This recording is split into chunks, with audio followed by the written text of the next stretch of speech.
The sky was dark and full of ash. Broken machines and burnt metal covered the land. Everything was silent except for the wind that whispered like ghosts. Two alien women walked slowly across the wasteland, their bodies tired and weak. Lyra led the way, her tall frame moving carefully over broken ground. Her sharp blue eyes scanned the ruins, always watching for danger. Beside her was Inari, smaller and softer, her skin pale and glowing in the gray light. They were scouts from the Enkaran race, peaceful and strong, but peace had died long ago on this planet. "Do you think anyone is still out there?" Zanari asked in a soft voice. Lyra didn't answer, her lips tight and eyes cold. They had seen too much dead soldiers, broken ships, and silence everywhere. They were the only ones left, or so they believed. Suddenly, Zanari stepped on something. There was a loud click, followed by a deep groan from below the ground. Lyra turned, shouting, "Don't move," but it was too late. The earth gave way under their feet. Metal arms sprang up. Sharp rods clamped down. They fell into an old rusted trap once built by humans during the war. Screams filled the air as iron bars snapped around their limbs. Lyra struggled to free her arm, but the steel was tight and biting. Zanari cried out. Her leg caught under sharp spikes, blood leaking slowly. "This wasn't here yesterday," Lyra hissed, sweat running down her face. Zanari tried to breathe, her chest rising fast. "I can't move. It hurts." The trap was deep, hidden under rubble and twisted metal. No one had touched it in years, but it still worked like new. Time passed slowly, the pain growing sharper with every breath. The cold air made their skin shake, and their voices grew quiet. Zanari was bleeding badly, and her face turned pale. Lyra held her hand, whispering, "Stay awake. Don't give up." But even Lyra knew there was little hope. No signal, no food, and no help. Zanari's eyes started to close, her voice just a whisper. "Lyra, I don't want to die here." "I won't let you," Lyra said, her voice shaking, but strong. Still, deep down, she was scared too. She looked up at the hole above them, just gray sky and ash. No movement, no life, nothing. The metal bars pressed tighter as if the trap wanted to crush their spirit. Lyra closed her eyes for a moment, then opened them with fire. She had one broken blade hidden in her boot. Maybe she could cut through something. She pulled it out and began scraping at the old hinges, but the rust was thick, and her hands were shaking from pain. Zanari coughed again, her voice weaker now. "Lyra, if I go first, don't stay with me. Find a way out." "Shut up," Lyra said firmly. "We go together, or not at all." Then something changed. A new sound broke the silence. It wasn't wind or metal or a falling stone. It was footsteps, slow, steady, heavy footsteps, coming closer. Lyra froze, holding her breath.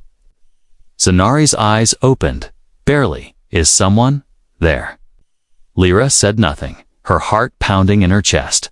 The steps came closer, louder now, echoing off broken walls. Then a shadow appeared above the hole.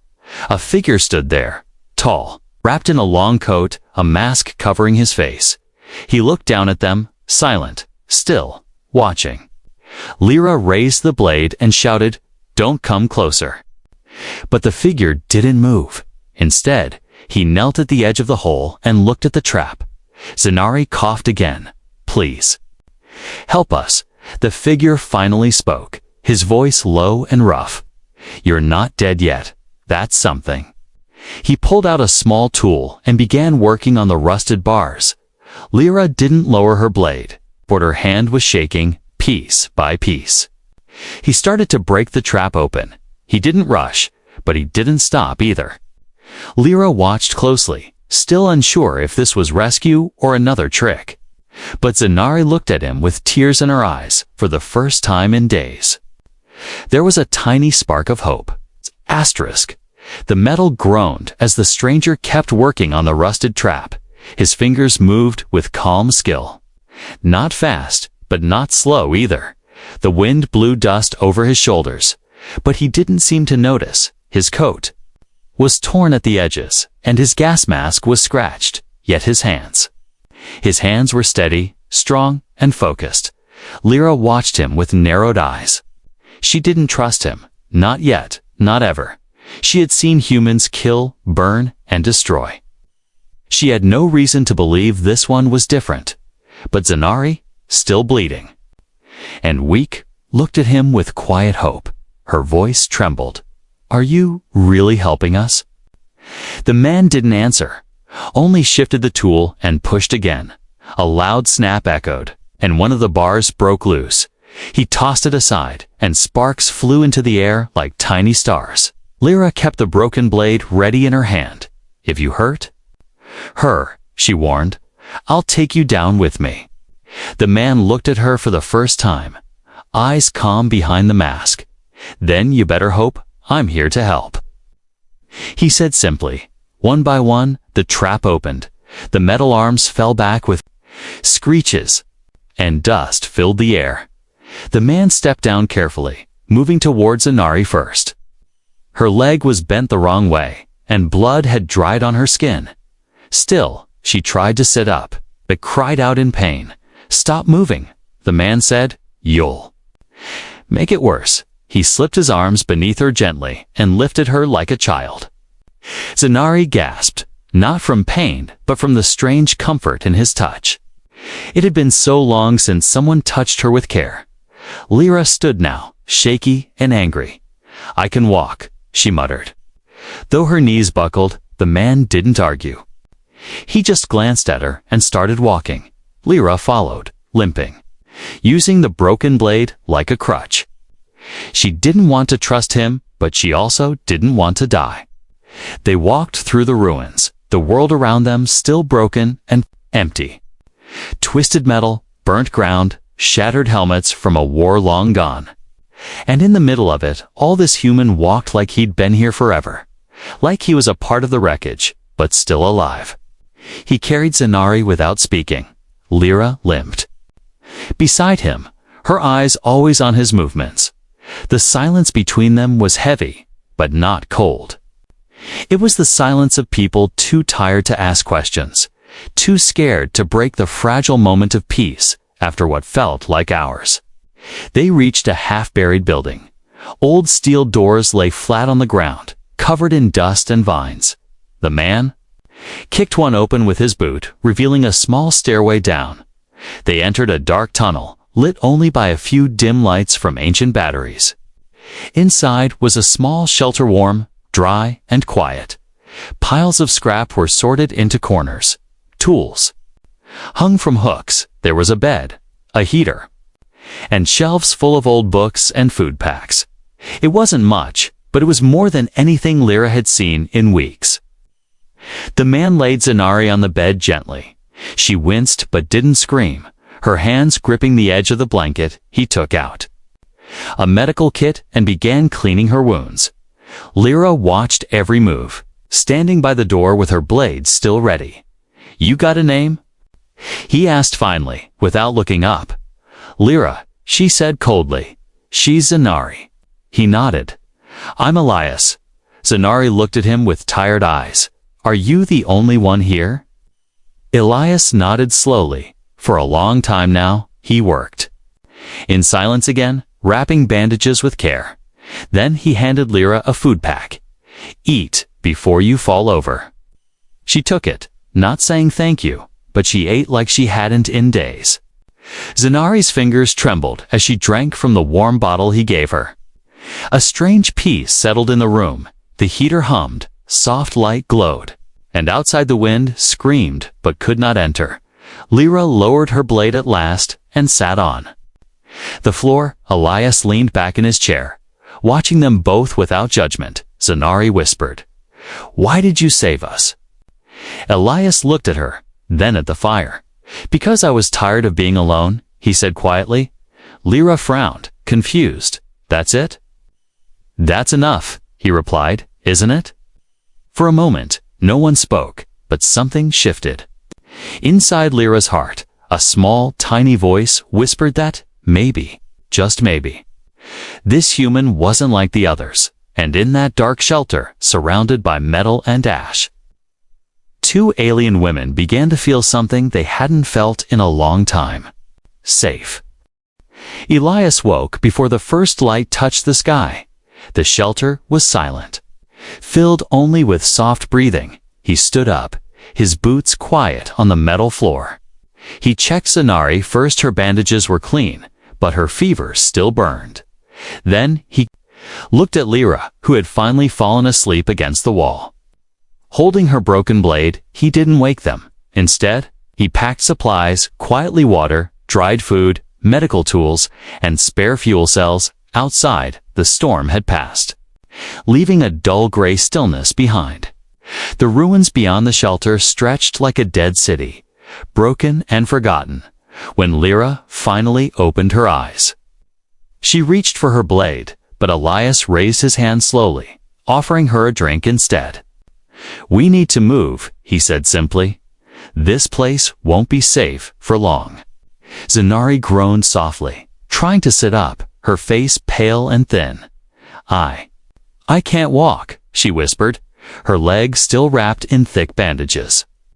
"You won't have to," Elias replied, and without another word, he lifted her into his arms again, careful and gentle. Lyra stared, unsure whether to protest or help. But something inside her had changed. Just a little. She nodded, picked up the supplies, and followed him outside. The sunlight was weak, filtered through clouds of dust and smoke. They moved through the ruins, slowly, each step echoing on broken steel. Every building they passed was half destroyed, every wall full of holes.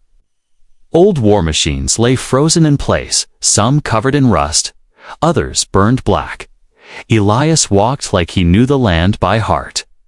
He avoided open spaces, chose covered paths, and checked corners with sharp eyes.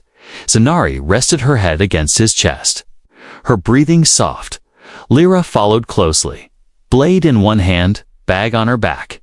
She didn't speak, but her eyes scanned everything, ready for trouble as they crossed. An old road filled with shattered glass and bones. Zanari whispered, "This place. It used to be full of life, didn't it?" Elias nodded. "Families lived here once. Children played in the streets. But then the war came, and everything changed." Lyra muttered, "Humans started it." Elias didn't argue. He just kept walking. They reached an old transport station. Its roof had collapsed. Inside were broken benches, empty food carts, and flickering screens that showed nothing. Elias set Zanari down carefully on a blanket near the wall. He handed her a food pack and helped her drink. She smiled weakly. "You treat me like I matter." Elias gave a small shrug. "You do?" Lyra watched the way he moved, quiet but sure. There was no fear in him, no rush, just calm, like someone who had seen too much and still chose to care. "Why didn't you leave this place?" she asked finally. Elias sat down, wiping dust from his hands. "I was a soldier here," he said. "I stayed after the war, because someone had to. Someone had to clean up. Bury the dead, keep the lights on." Zanari stared at him, eyes. "Why'd you stayed all alone?" "Not always," Elias said quietly. "There were others." For a while, his voice trailed off, and the silence that followed was heavy. Lyra lowered her eyes. She had lost her squad, her captain, her people. Maybe Elias had lost just as much, maybe more. Maybe they weren't so different, after all. Suddenly, a sharp sound echoed through the ruins, a distant crack. Lyra stood quickly, eyes narrowing. Elias grabbed his old rifle, moving to the door. "Stay down," he said. "Could be scavengers. Could be something worse." He stepped outside, scanning the horizon. Nothing moved. Only shadows dancing in the dusty light. Lyra stood behind him, blade in hand. "What are you looking for?" Elias didn't answer, just kept watching. Then he said, We'll move again soon. This place isn't safe anymore. Back inside, Zanari sat up slowly, her strength returning in small pieces. I don't want to slow you down, she said. Elias shook his head. You're not a burden, Lyra added. We've come this far. We've finished this together. They rested a little longer, then packed again. Elias carried Zanari once more. Lyra helped tie a makeshift shield to his back, from scrap metal. He smiled faintly. Didn't know you cared. Lyra rolled her eyes. I don't. I just don't want you dying before we're safe. They left the broken station and moved deeper into the ruins. Step by step, they crossed what was left. Of a world torn apart, 3 survivors, 2 aliens, and 1 human. And though the road ahead was unknown, none of them were alone anymore. Asterisk, the next shelter wasn't much a broken storage tank, half buried in the dirt. But Elias had turned it into something more. Inside, it was dry and warm. With working lights powered by solar panels, there were tools on the wall, wires running across the ceiling, and a small heater in the corner. Zanari lay on a soft bedroll. Her face calmer now. Lyra sat nearby, sharpening her blade on a piece of stone. Elias worked at a table made of old crates and broken ship metal. He was building something small, square, blinking with green light. Lyra watched him for a moment, then said, You never told us why you stayed. Elias didn't look up. His voice was quiet. I was a soldier in the last year of the war. Zanari turned her head. The human Enkaran war. Elias nodded slowly. Yeah, that one. He stood up, walked to a shelf, and picked up an old photo. It showed a group of young soldiers, some smiling, some not. He pointed to a woman in the picture. That's my sister Marin. She was a Manek. She died saving 3 Enkaran children who were trapped under rubble. Lyra blinked, surprised, an Enkaran rescue. Elias nodded again. Not all humans wanted war. Just like not all Enkarans wanted peace. We were both trapped by orders, by leaders who never bled. He sat down slowly, as if the memory weighed heavy on his back, after the last battle. When the others left, I stayed. I stayed to bury the dead, clean the blood, fix what I could. I thought maybe. If anyone else came, I'd help them too. Zanari was quiet for a moment, then whispered, Why didn't anyone come? Before us. Elias gave a half smile, tired and soft, because this planet became a ghost. No one wanted to remember it. Not humans, not Enkarans. Lyra put down her blade, stood, and walked to the edge of the shelter. She looked outside gray skies. Dead trees, broken towers in the distance. This place has nothing left. She said. Elias shrugged. Sometimes, the places with nothing are where you find something real. They ate in silence, sharing old food packs and warm tea from a rusted kettle. Elias moved like a man who had repeated these steps many times. Lyra began to notice he checked every corner, tested every switch, watched the skies often. She asked, You're still waiting for someone, aren't you? Elias didn't answer right away, just stared at the flame in the heater. I used to think Marin might still be alive somewhere, he said slowly, but no. Now I think I'm just waiting for a reason to leave. Zanari spoke up, her voice stronger than before. What if we're that reason? Lyra turned to her sharply, but Zanari held her gaze. We can't survive this place without him, and he can't stay here forever. Elias stood again, walked to a cabinet, and pulled out a small box. He opened it carefully inside. Was a signal flare, one he had saved for years. I was waiting to use this, he said. For someone worth calling. He looked at both of them, then added, You two came here with nothing and still fought to live. That's worth something. He handed the flare to Lyra. Use it when you're ready. She held it carefully, surprised by the weight not just in her hand, but in her heart. She realized something. This man had saved them, not just from a trap, but from giving up. Zanari smiled faintly, her eyes full of warmth. You said we weren't dead yet, remember? Elias nodded. Still true. The night was long but peaceful. The wind outside howled like always, but inside, there was comfort. Elias told them more about the early days, how he rebuilt the solar grid, how he repaired water filters from junk and kept a radio running for years. He even showed them a garden hidden under glass, growing small blue fruits. Zanari laughed. This place is more alive than it looks. Elias grinned. It's not much, but it's home. Lyra stared at him, then said something she didn't expect to say. It doesn't have to be your home forever. Elias tilted his head. You offering me a new one? Lyra hesitated, then nodded slowly.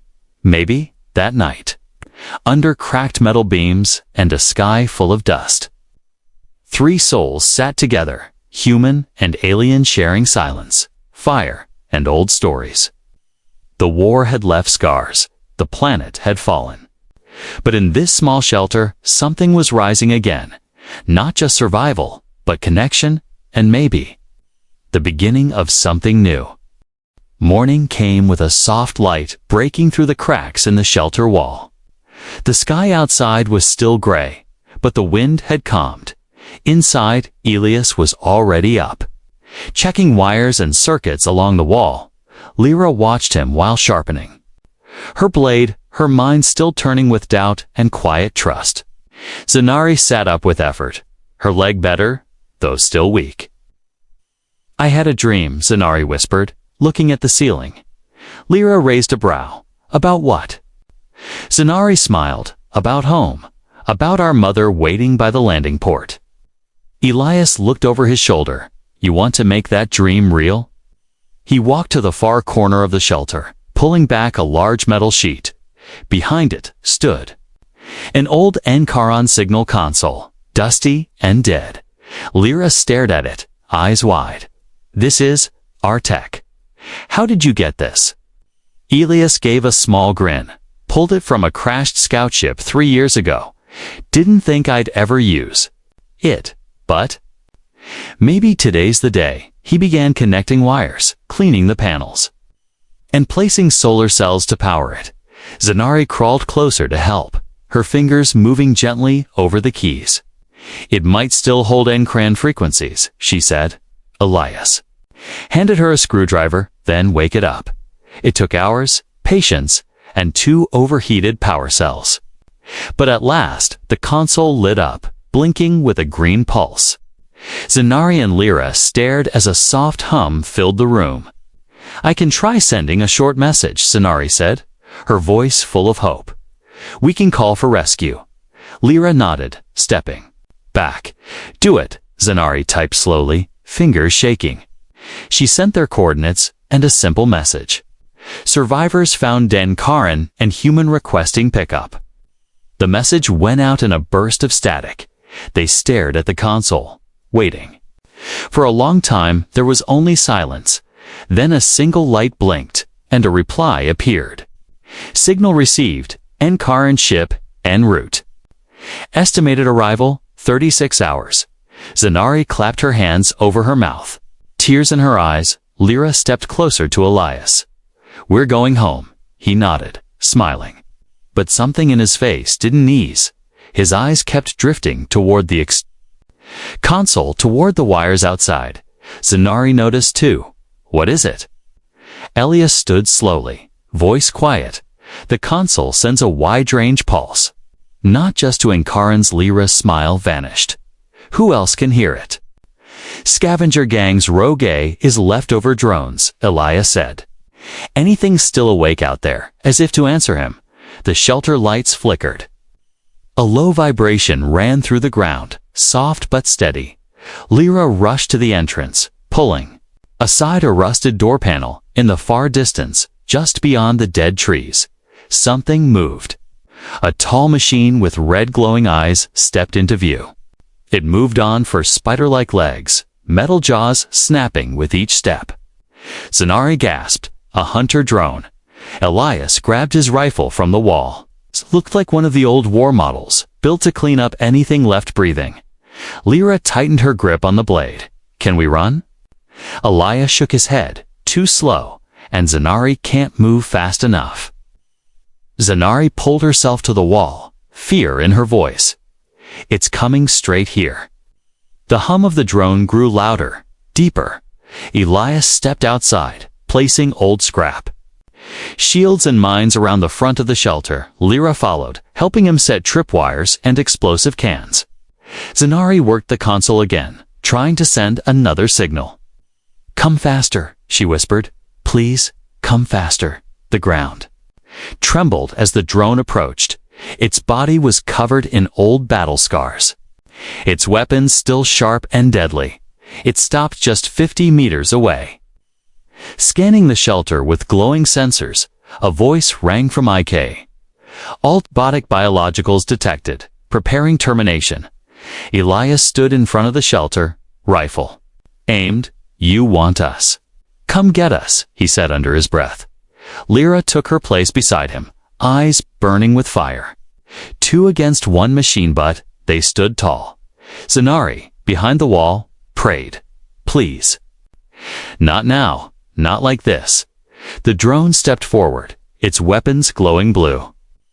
Then an explosion lit the left side of the field, one of Elias's traps.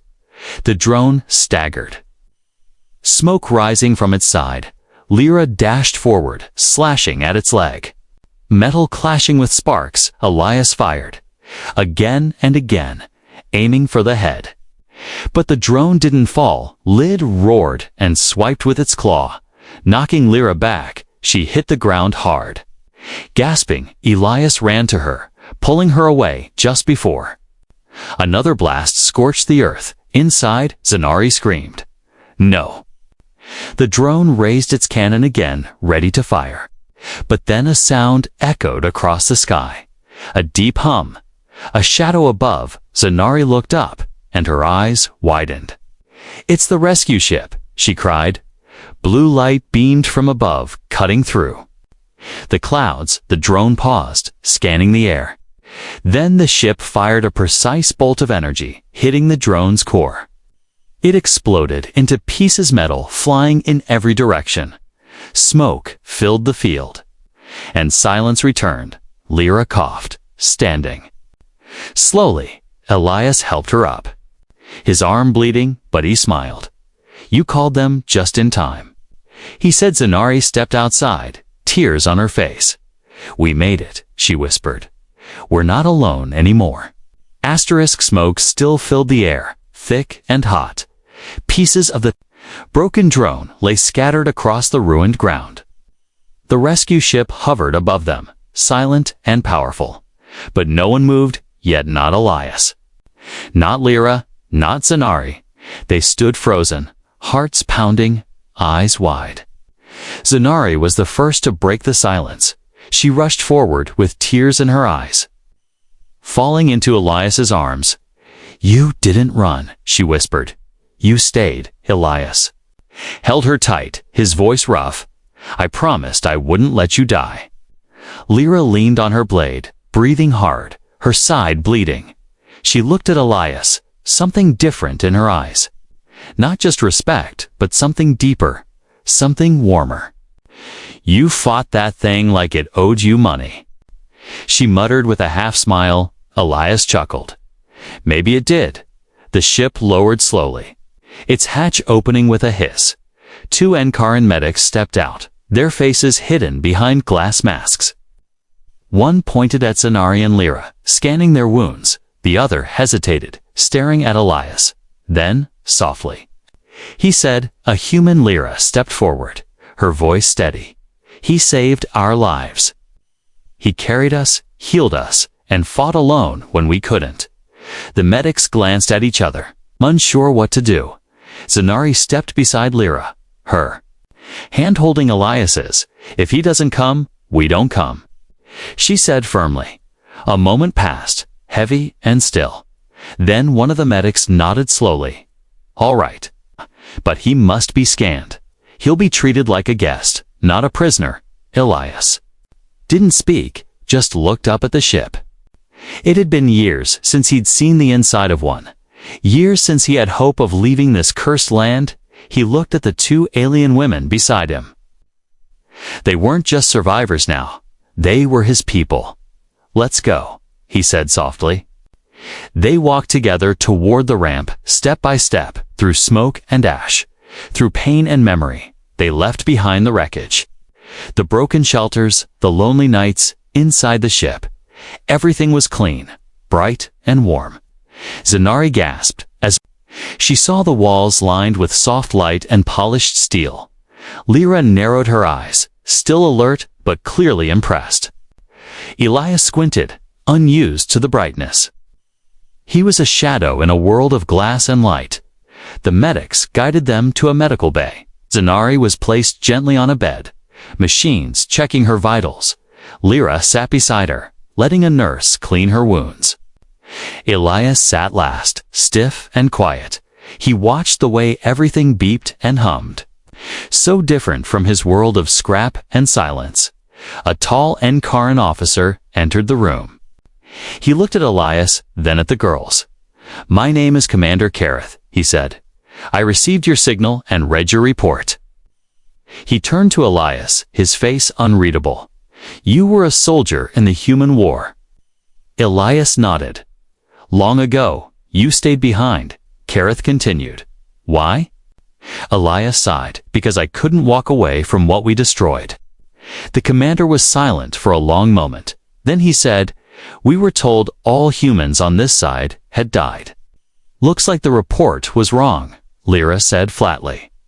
"He didn't just survive, he saved us both." Zanari sat up weakly. "We owe him our lives." Kareth nodded slowly, then looked at Elias again. "Would you come with us?" Elias hesitated. "What would I be? A prisoner? A guest?"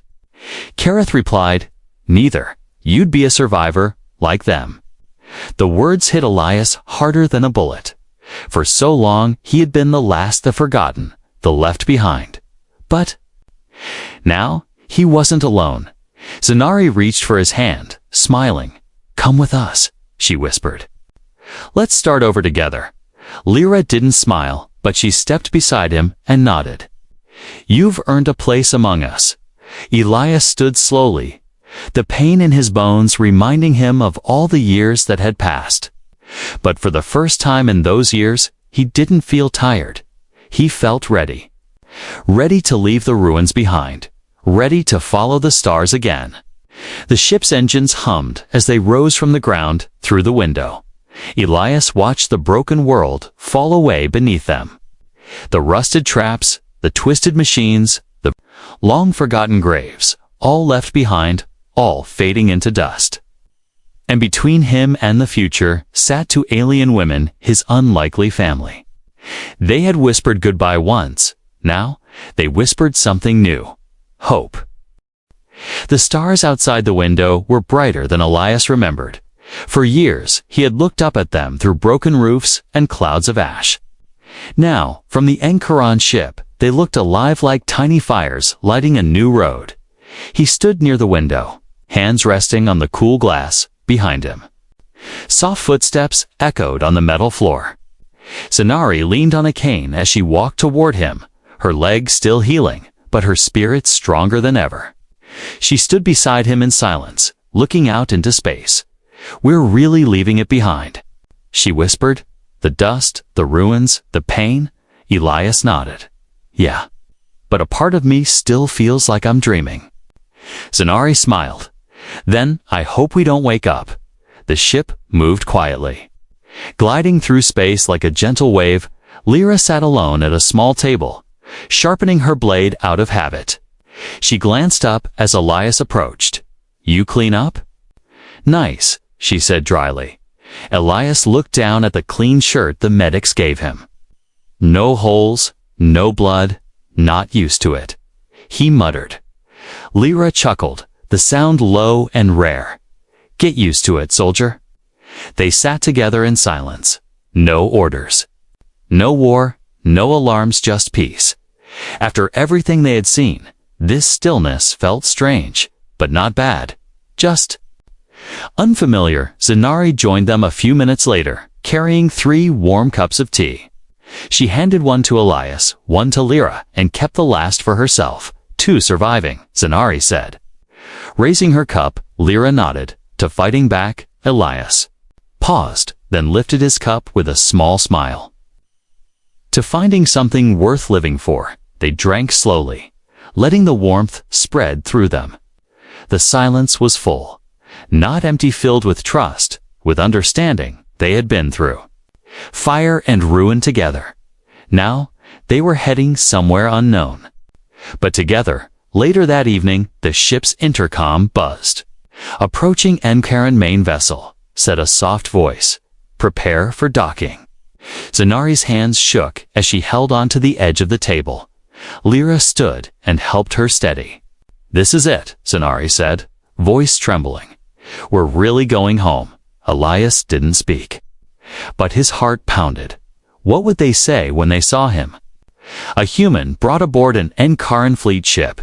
Would they remember the Warasi, who he was now? The docking doors opened with a hiss. Bright lights filled the room. Several Encaran officers stepped in.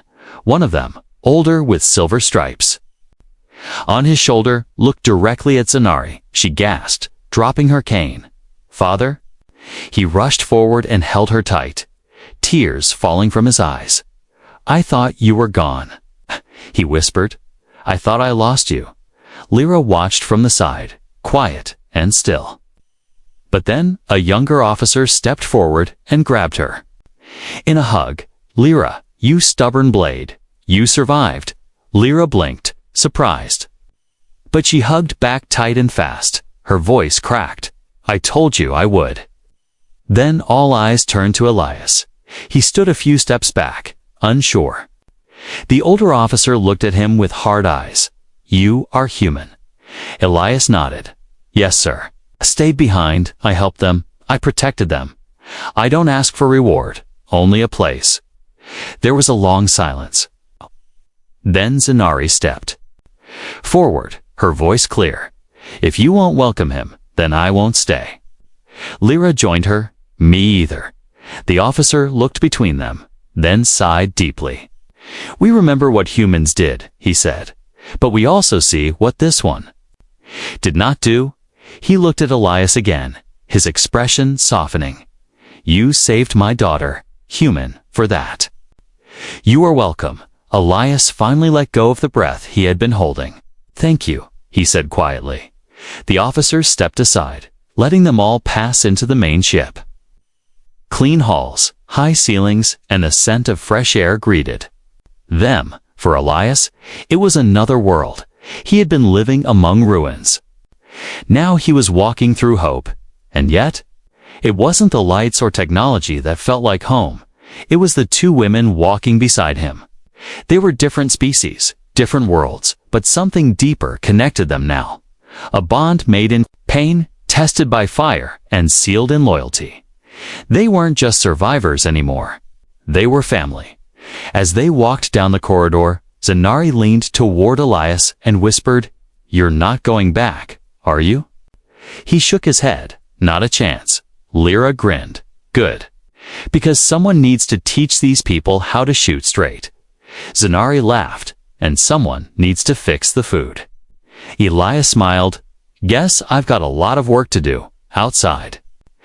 The ship, the stars waited, but inside, 3 hearts were finally at peace, and as the door closed behind them, not one of them looked back, because this time, it wasn't a goodbye.